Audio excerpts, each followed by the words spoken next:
Bismillahirrahmanirrahim. Assalamualaikum warahmatullahi wabarakatuh.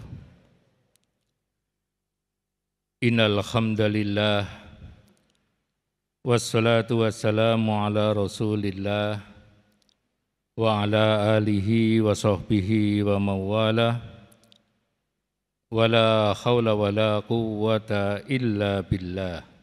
Amma ba'd. Hadirin jamaah sholat duhur yang dimuliakan Allah. Ada sebuah pernyataan yang sering kita dengar bahwa orang Madura itu hebat. Entah ini merupakan sindiran atau memang benar-benar kenyataan yang disebabkan karena keunikan dan kepolosan mereka. Ada sebuah cerita, suatu saat ada orang Madura yang baru pertama kali naik pesawat. Karena AC dalam pesawat itu belum dinyalakan, maka hawanya sangat panas. Orang Madura tersebut sambil kipas-kipas dengan majalah yang ada disediakan di pesawat, dia celingukan ke kanan, ke kiri, ke atas melihat keadaan yang ada di dalam pesawat.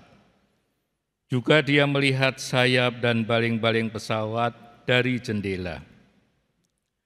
Tiba-tiba dia berkata kepada orang yang berada di sebelahnya, "Wah, yang bikin pesawat ini ternyata, mohon maaf, blok goblok."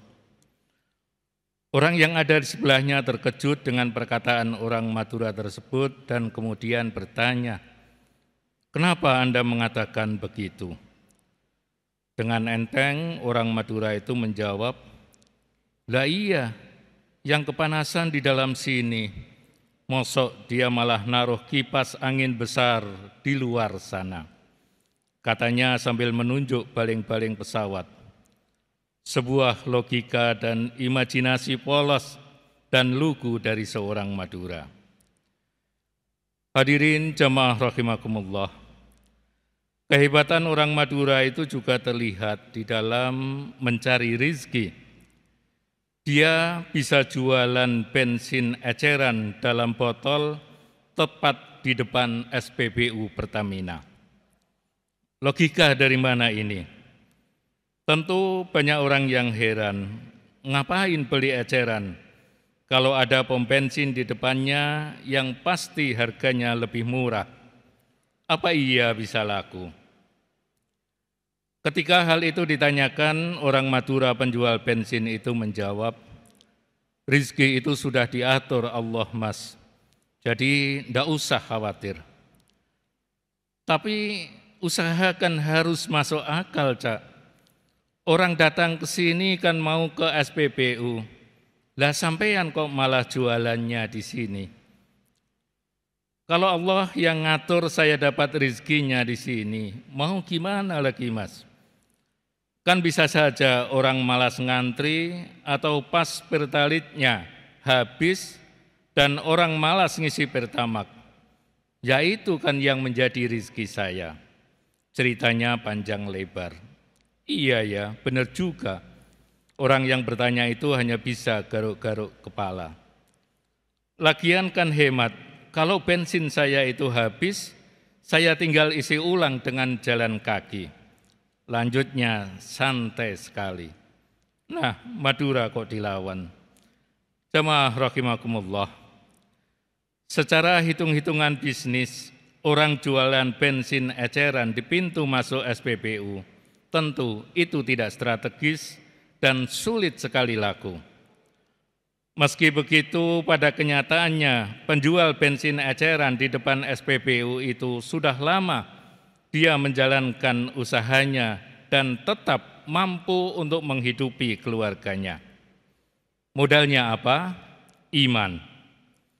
Barangkali inilah yang disebut iman yang asli, iman yang kokoh, yang dibalut dengan kepolosan dan diwarnai dengan husnudzon kepada Allah, sehingga Allah sangat suka dengan hambanya yang modelnya kayak gitu, yang tidak macam-macam. Hal ini tentu menjadi kebalikan dengan kebanyakan orang yang ketika mau berdagang dia melakukan riset terlebih dahulu dengan seksama, mendesain pernak-perniknya dengan sangat jelimet sambil membangun strategi marketing yang menurutnya sangat manjur, sangat cespleng. Akan tetapi kadang-kadang persiapan yang matang seperti ini membuat orang suka sombong, merasa seolah-olah sudah pasti bahwa bisnisnya itu akan sukses sampai dia lupa menyertakan Tuhan dalam perilaku bisnisnya tersebut. Maka jika akhirnya kemudian dia bangkrut, bisa jadi ini dikarenakan ada sifat sombong yang merajalela di dalam hatinya. Merasa kekuatan ekonomi hanya pada ikhtiar lahir, tanpa ikhtiar batin, berupa doa maupun prasangka baik kepada Tuhan, apalagi tawakal. Hadirin jamaah rahimakumullah, dalam ajaran Islam ada dua kunci utama untuk membuka pintu rizki, yakni iman dan usaha. Iman dalam arti kita harus meyakini bahwa Allah adalah Ar-Razzaq, yakini dengan segenap hati dan sepenuh keyakinan bahwa Allah adalah zat pemberi rizki. Jangan ada keraguan sedikit pun di dalam hati kita. Allah Subhanahu wa Ta'ala tidak pernah berhenti memelihara dan memberikan setiap kebutuhan yang kita perlukan. Allah Subhanahu wa Ta'ala menjadi penjamin rizki setiap makhluknya. Maka kita tidak perlu khawatir tidak dapat jatah rizki dari Allah Subhanahu wa Ta'ala. Di dalam Al-Quran disebutkan, Innallaha huwar razzaqu dzul quwwatil matin. Sesungguhnya Allah, dialah maha pemberi rizki yang mempunyai kekuatan lagi sangat kokoh. Kemudian ditegaskan di dalam Al-Quran surat Hud ayat 6, wa ma min dabbatin fil ardi illa 'alallahi rizquha.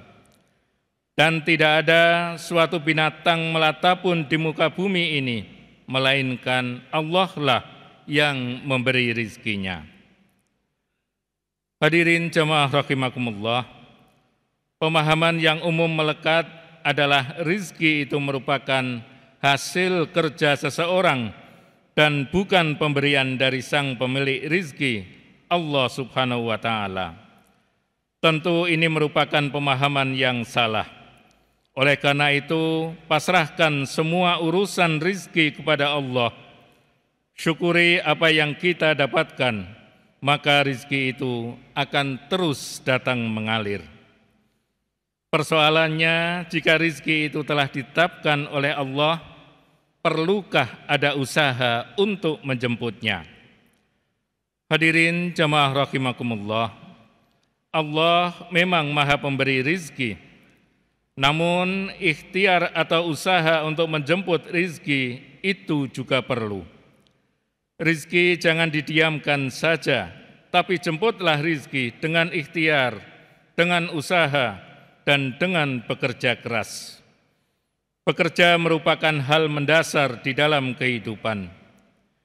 Hidup manusia dapat berjalan baik jika setiap orang mau bekerja, baik untuk kepentingan individu maupun untuk kepentingan sosial. Dengan bekerja, seseorang dapat membangun kepercayaan dirinya. Dengan bekerja pula, manusia dapat membangun citra dan kehormatannya di mata orang lain. Bekerja merupakan upaya untuk melanggengkan kehidupan itu sendiri. Bahkan bekerja dalam pandangan Islam selalu dikaitkan dengan masalah keimanan. Alladzina amanu wa 'amilus sholihat. Bekerja disejajarkan dengan keimanan, sekaligus sebagai wujud dari keimanan itu sendiri. Hal itu pula lah yang memberikan pemahaman bahwa bekerja hendaknya berada dalam bingkai keimanan kepada Allah Subhanahu wa ta'ala. Akhirnya belajar dari orang Madura di atas, ada sebuah ungkapan bijak. Ada 3 jenis orang di dunia ini. Ada orang yang melihat, ada orang yang harus diperlihatkan terlebih dahulu, dan ada orang yang tidak bisa melihat. Orang Madura yang jualan bensin eceran di depan SPBU itu bisa melihat dan menemukan alasan untuk membuka keran rezekinya. Sementara sebagian kita perlu diperlihatkan dulu bagaimana cara melihat dan kemudian memahaminya. Sementara yang tidak bisa melihat hanya lewat saja. Jutaan peluang di depan mata tidak bisa dia tangkap karena memang tidak bisa melihat. Nah, sekarang masalahnya kita ini termasuk jenis orang yang mana? Wal-afu minkum billahi taufiq wal hidayah. Wassalamualaikum warahmatullahi wabarakatuh.